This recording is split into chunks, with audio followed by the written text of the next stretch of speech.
Hola, ¿qué tal amigos y amigas? Lluvias de bendiciones para cada uno de ustedes. Ya sí fue verdad, señores, que la situación en Venezuela se acaba de salir de control. Ay, mi madre. Tiene que ver este video hasta el final, porque las informaciones en el día de hoy vienen fuertes y son de suma importancia. Y es que, señores, ya sí fue verdad que se acerca el fin de la dictadura en Venezuela. Así como lo escucha, señores, ya el gobierno de los Estados Unidos va a derrocar el régimen chavista, el régimen represor, el régimen que le da una persecución, que eso es algo como de otro mundo a esos políticos venezolanos, a esos opositores que piensan diferente de lo que piensa el régimen de Nicolás Maduro. Pero antes de entrar en materia con estas y más informaciones, quiero pedirte que te suscribas, que comparta esta información, deja tu like para que así le llegue a más personas y se enteren de lo que está ocurriendo ahora mismo en nuestro país y en el mundo. Y en el nombre de Jesús, Venezuela va a ser libre, solo es cuestión de tiempo para que caiga la tiranía. Así que sin más, señores, comencemos con las informaciones en el día de hoy. Bendiciones. Venezuela, noticias de última hora. Hoy es domingo, 6 de abril, y vamos a hablar sobre las noticias más destacadas de este fin de semana. Ayer, la secretaria de Seguridad de Estados Unidos, Kristi Noem, informaba que tuvo una reunión privada con el presidente de Colombia, Gustavo Petro, y este ha sido su resumen. Say that even my visit to Colombia with the president there was contentious.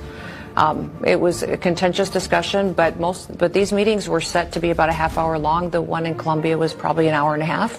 Started with him criticizing our government for about a half hour and talking about how TDA members were misunderstood. They were really just people that needed more love and more understanding. He talked about how some of the cartel members were his friends. And so I told him clearly that, listen, we will never legalize drugs in our country. Cartel members, if they are your friends, we will kill them. President Trump has going after these dangerous criminals, and there will be consequences for it. And if he really thought TDA members needed more love and understanding, I would send him all that he could handle, so that he could love them more and see what he could do to rehabilitate these evil creatures. Así o más claro. Ahora vamos a ver las declaraciones que ha dado Petro después de darse a conocer las declaraciones de Noem. Y dice la prensa, y finalizo ese tema, no sé si es invento del periodista o no, porque suele suceder también, y criticaría sin justicia, que defendí al Tren de Aragua. ¿Cuándo? ¿Yo qué tengo que ver con el Tren de Aragua para defenderlo? ¿De dónde sacó en su cabeza o qué palabra usó en inglés el traductor para entender que estoy defendiendo el Tren de Aragua? Me preguntó qué piensa del Tren de Aragua y dije la verdad. Hemos tenido una experiencia en Colombia. No sé si se esté comportando así en Venezuela o allá en los Estados Unidos, pero en Colombia son unos jóvenes excluidos. Pero ¿cómo nos vamos a pensar que Petro está defendiendo esta banda si simplemente son jóvenes excluidos? Vamos a verla a continuación. Por la migración forzada, porque vivían bien en Venezuela. Los jóvenes veían su televisión, su béisbol, tenían con qué pagarle la cerveza a la novia y se vestían como se visten los mayamienses y se iban todos los domingos a comprar en Miami junto a la casa de Trump. Y de pronto, como solo vivían del petróleo, pues le cerraron el petróleo. Y esos jóvenes vinieron a terminar en Bogotá y en La Guajira y en toda Colombia. Y ahí no encontraban las novias, los miraban feo en los barrios populares. Y ahí esos jóvenes no encontraban la universidad, esos jóvenes no encontraban la cultura.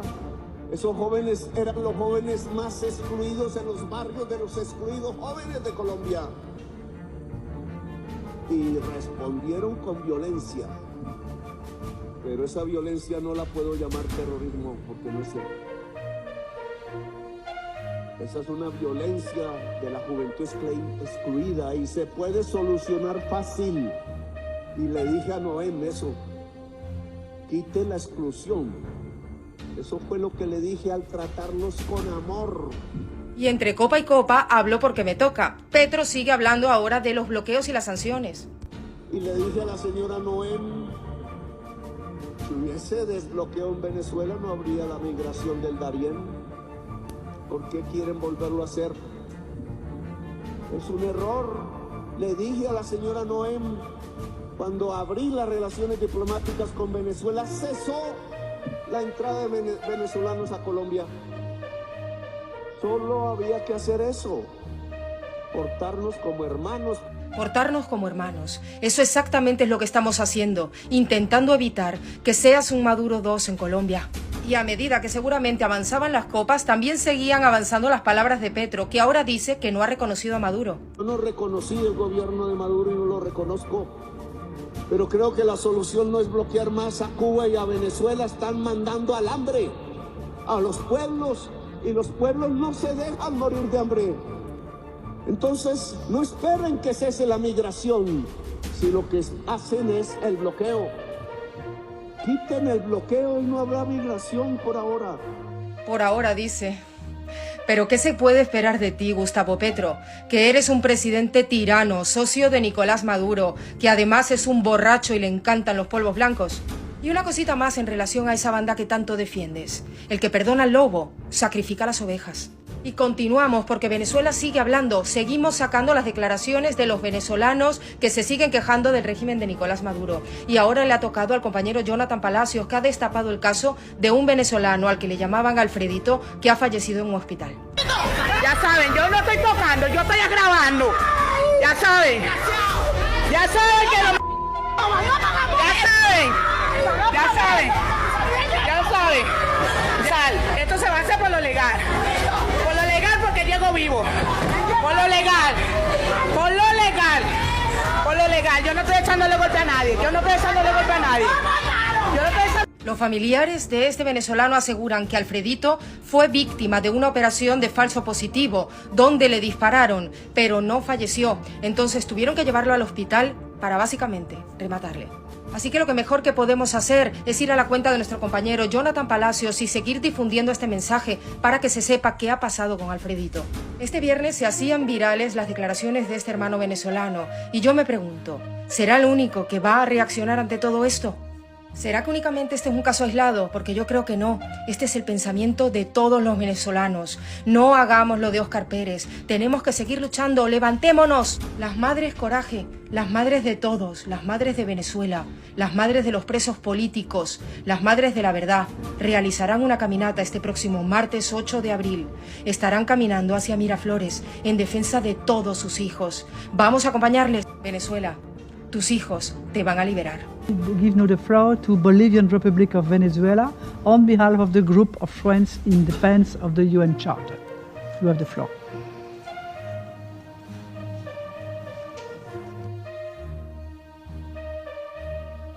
Muchas gracias, señora presidenta.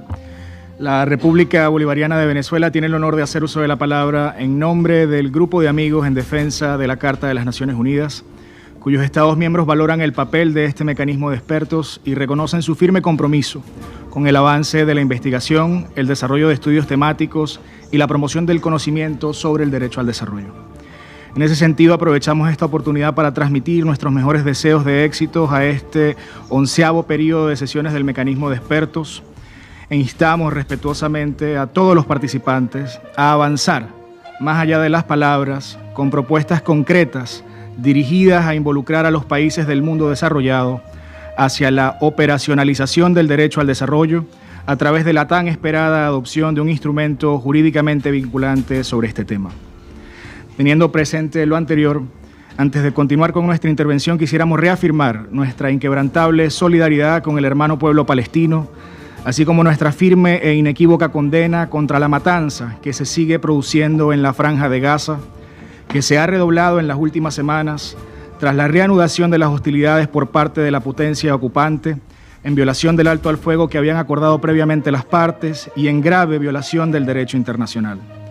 Esta realidad, que suma más de 70 años de ilegal ocupación, ha tenido un enorme impacto en todos los aspectos de la vida, incluido el derecho al desarrollo de los palestinos.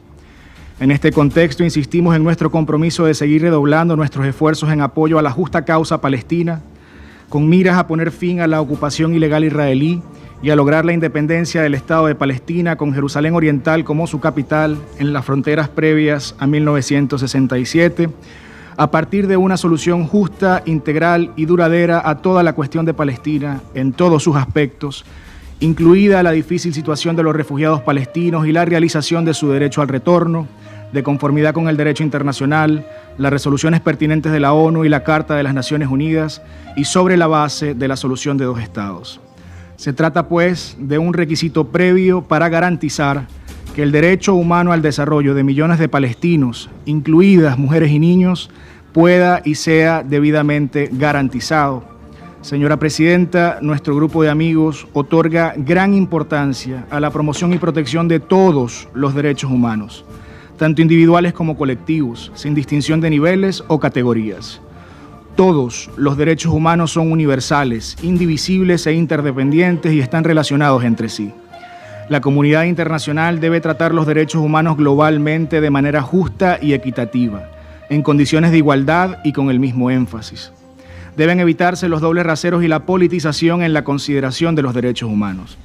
En ese contexto, el derecho inalienable al desarrollo representa uno de los derechos de los pueblos cuya realización y disfrute es más urgente hoy en día, especialmente cuando las desigualdades económicas y sociales, sostenidas e históricas entre los países del sur global y del norte, continúan expandiéndose y profundizándose.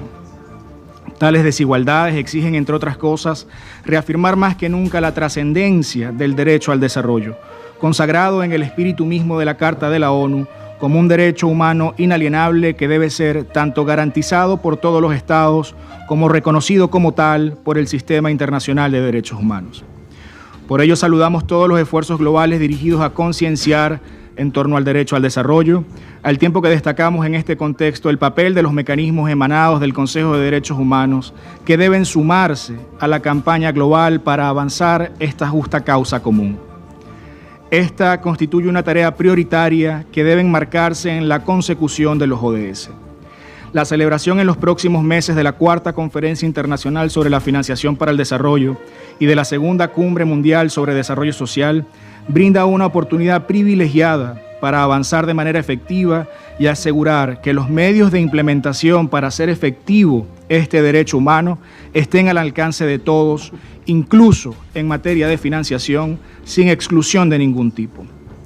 Señora Presidenta, en este contexto subrayamos que la Declaración sobre el Derecho al Desarrollo, cuyo 40º aniversario conmemoraremos en 2026, es la piedra angular del compromiso de los Estados y de todos los actores políticos y sociales para lograr la realización efectiva de este derecho humano, así como de su amplio reconocimiento internacional. Los recientes avances en el Consejo de Derechos Humanos y en la Asamblea General sobre la necesidad de avanzar sin más demora en un instrumento internacional jurídicamente vinculante sobre el derecho al desarrollo son una clara prueba de que esta es la voluntad política de la mayoría, por encima de algunos sectores que pretenden posponer esta cuestión o negar por completo la existencia de este derecho humano universal e inalienable. Esperamos que todos los avances logrados en la teoría se traduzcan ahora en el inicio, ojalá este mismo año, de un proceso intergubernamental de negociaciones que conduzca a la adopción del Pacto Internacional sobre el Derecho al Desarrollo. Ha llegado la hora de iniciar un proceso postergado durante décadas, por razones claramente políticas, pero cuya fuerza y urgencia emerge hoy con más fuerza que nunca. Señora Presidenta, en la actualidad, sin embargo, el derecho al desarrollo no solo se ve seriamente amenazado y continuamente atacado, sino que su realización se ve sistemática y deliberadamente cercenada, entre otros, por la aplicación ilegal, indiscriminada y creciente de medidas coercitivas unilaterales contra naciones enteras, con el claro propósito de avanzar agendas políticas y económicas de dudosa naturaleza, a costa de los derechos humanos individuales y colectivos y afectando en última instancia a más de un tercio de la humanidad. Las medidas coercitivas unilaterales, debemos subrayar, son un obstáculo importante para la cooperación internacional y socavan las actividades del Sistema de Naciones Unidas en detrimento del multilateralismo. Ha llegado la hora de que todos los órganos de Naciones Unidas incluyendo este mecanismo de expertos, se unan en torno a la denuncia global de las mal llamadas sanciones. En algunos casos, las medidas coercitivas unilaterales han contribuido significativamente a patrones de movilidad humana atípicos, particularmente en términos de migración. En este contexto, cabe señalar que un aspecto fundamental para garantizar el derecho al desarrollo de los pueblos implica asegurar un trato digno a los migrantes y garantizar que no sean sometidos a la xenofobia o la discriminación racial, al tiempo que se destaca la importancia de evitar la securitización o criminalización de dicho fenómeno. El enfoque para corregir estos flujos debe basarse en los compromisos jurídicos internacionales, el diálogo y la cooperación. La historia ha demostrado que la migración es parte integral del proceso económico y social y, por tanto, del propio desarrollo. De allí que en el siglo XXI no podemos volver a prácticas superadas y perjudiciales en el trato a los migrantes que creíamos ya superadas y relegadas al pasado. Señora Presidenta, para concluir, nuestro grupo de amigos expresa su firme apoyo a todos los mecanismos de las Naciones Unidas y a los esfuerzos internacionales encaminados a fortalecer la urgencia de crear conciencia mundial sobre la apremiante necesidad de avanzar hacia la universalización y la calidad jurídica del derecho al desarrollo, incluso en el contexto del mecanismo de expertos, del grupo de trabajo y del relator especial, al tiempo que reafirma su plena determinación de seguir promoviendo esta importante causa en todos los foros pertinentes, conscientes de su estrecho vínculo con los propósitos y principios consagrados en la Carta de las Naciones Unidas y con la letra y el espíritu de la Agenda 2030 para el Desarrollo Sostenible. Si me permite, señora Presidenta, muy brevemente para hacer una consulta, quisiéramos conocer, y la pregunta la formulo en nombre de nuestro grupo de amigos y sus Estados miembros, ¿cuál es la opinión de este mecanismo de expertos sobre la aplicación de medidas coercitivas unilaterales contra Estados miembros de esta organización y los obstáculos que estos generan para la consecución de los ODS? Por su parte, el régimen de Maduro aumenta la tensión con Guyana. Presentó a su candidato a gobernador del disputado territorial del Esequibo. El régimen de Nicolás Maduro sigue aumentando la tensión con la vecina Guyana por el territorio en disputa del Esequibo. Este domingo, el chavismo presentó al almirante Ney Villamizar como candidato a gobernador de esa zona de unos 160 kilómetros cuadrados, rica en petróleo y otros recursos naturales, cuya soberanía Venezuela disputa con Guyana, país que la administra. En una transmisión del canal estatal venezolano de televisión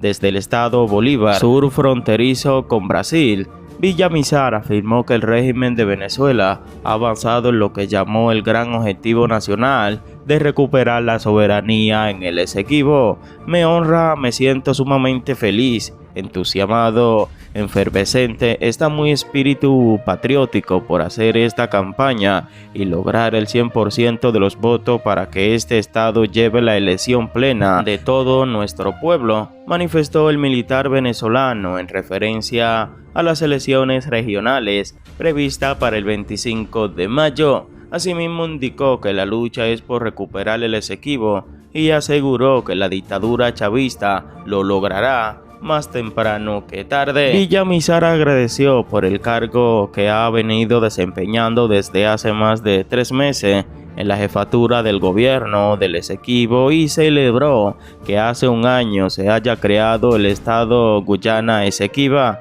En la línea con las palabras del almirante venezolano, día atrás el dictador Maduro dijo que su país se hará con el control del Esequibo más temprano que tarde. Con inteligencia, audacia y estrategia lograremos recuperar nuestro derecho histórico sobre este territorio, dijo el chavista, desestimando así los fallos internacionales que concluyeron que la zona pertenece a Yellowstone.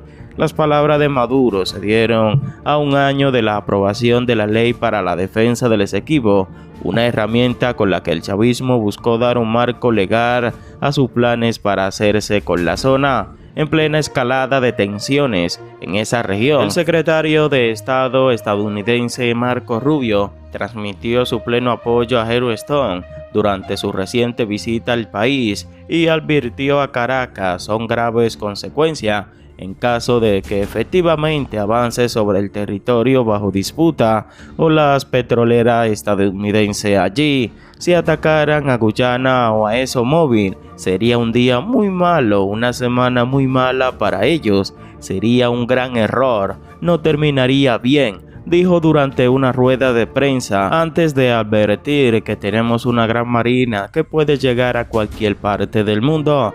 No permitiremos que reclamos territoriales ilegítimos sean un obstáculo para el desarrollo de este país, insistió, mientras que en las aguas cercanas tenía lugar ejercicios navales conjuntos. El mes pasado, el gobierno de Guyana advirtió que se acusará de traición y encarcelarán a cualquier guyanés o residente del país que apoye las elecciones previstas en Venezuela para elegir a un gobernador del Esequibo. Las diferencias por los límites fronterizos en torno al Esequibo comenzaron con el laudo arbitral de París de 1899, que dio la soberanía del territorio a la entonces Guyana británica. Décadas después, Venezuela declaró nulo ese fallo y firmó con el Reino Unido el Acuerdo de Ginebra 1966, que determinó crear una comisión para resolver la histórica controversia, lo que no se ha materializado. Esta semana el chavismo también presentó a sus candidatos en los estados Falcón, Aragua, Carabobo, Lara, Miranda, Portuguesa, La Guaira, Trujillo y Mérida para los comicios de mayo, unas elecciones que son rechazadas por los principales líderes opositores tras el fraude electoral del pasado mes de julio.